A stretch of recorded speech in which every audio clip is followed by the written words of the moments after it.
बड' लेटेस्ट आपडेटआव बयखौबो बरायबाय। दिनैनि रादाबखौ फरायदों आं प्रमद खाख्लारि। गिबि निउस दङ। बिटिआरनि एलपि इउपि टेट उथ्रिसारनाय बिजाथिफोरा दासिमबो थिसनथाइ मोनाखै। थिसनथाइ मोनैनि थाखाय सम सम धरना होनायबो नुबोदों।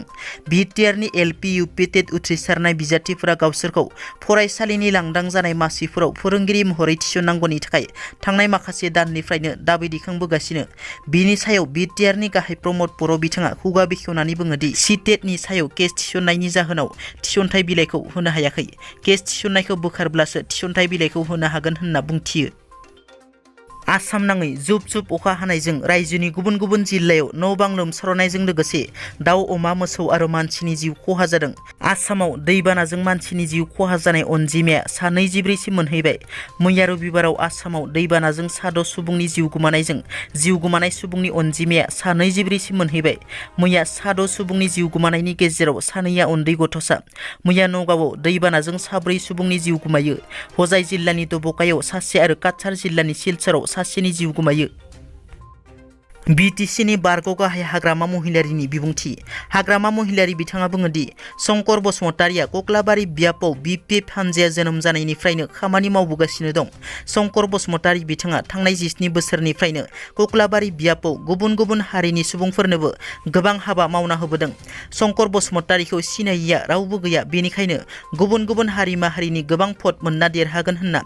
लोगोसे बिथाङा फोरमायबावोदि मित्रजोटनि गेजेराव गोबां नारा नाथा जादों। BPFआनो सरकार दाफिनगोन। बैनिफ्राय 12 MCLA आरो जोंनिफ्राय 11। बिथाङा रावबो MCLAनि मुं लायाब्लानो खम समनि गेजेरावनो जों सरकार दाफिनगोना रोखा होनना बुंथियो। मित्रजोट जथाय दोलोनि सोरबा सासे दैदेनगिरिया मोनसे राजखान्थि दोलोखौ खौसे जानानै बिटिसिनिफ्राय आउट खालामनो आंखौ लोगो हमदों। 12नि बांसिन MCLAफोरखौ सायख'सो BPFआ लादों। 6 दाननि गेजेरावनो BPFआ सरकार दागोन होनना रोखा बुंथियो।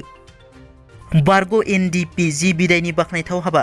गुवाहाटी बरबारियाव सरकारजोंनो सिफायजानाय बर'फोरनो अनसुंथाइ हरदों बारग' NDP जि बिदाय बिथाङा दुखुथिया सुबुंफोरनो 50 खान दख'ना, सामब्राम गोजा बस्थासे, सामब्राम गुफुर बस्थासे, माइरं 5 बस्ता, आलु 6 बस्ता आरो गोबां जोगोनार दैथायहरदों। बिर जोहोलाव जि बिदाय बिथाङा गासै 2 लाखसोनि अनसुंथाइ बाक्सानिफ्राय दैथायहरदों। मख'नो गोनांदि जि बिदाय बिथाङा गाव थांनानै बे अनसुंथाइखौ हैनो लुबैदोंमोन, नाथाय बिसिया 8 दाननि प्रेगनेन्ट जानायनि थाखाय फैनो हायाखैसै। बर' बिमाया गावनि किडनिखौ गावनि फिसाज्लानो गथायनो थियारि। बिमाया गावनि फिसाखौ बेसेबां अनो बेखौ फोरमायनो गोनांथि गैया, मानोना बिमानि थाखायसो जों बे बुहुमखौ नुदों। सासे जोनोमगिरि बिमाया फिसाज्लानि दुखुखौ